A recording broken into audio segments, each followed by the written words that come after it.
Hey guys, and welcome back to App Tutorial. In this video, we're gonna look at how to add a new credit card in your Amazon Prime account. Now let's begin. Well, as you can see, I have already logged into my account. In case you have not, do log in right now. This right here is the interface. At the first, what you guys need to do is simply hover over your profile name and your profile picture.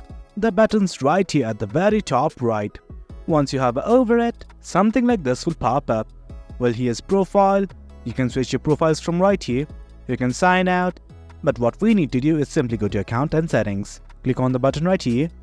Then you'll be redirected to this page. That is account and settings. Initially, you'll be in the your accounts page. And that's the page we want to be in.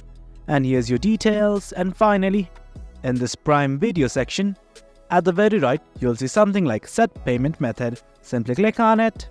Then something like this will pop up.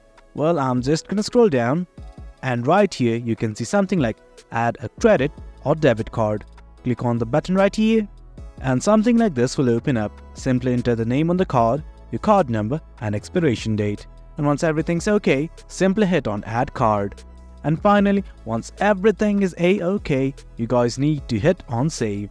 And guys, that's it. That's how you add a credit card or debit card in your Amazon Prime Video account. Hope you guys found this video informative, and for more content like this, do remember to hit like, share and subscribe. Your support fuels us. Until next time, thank you.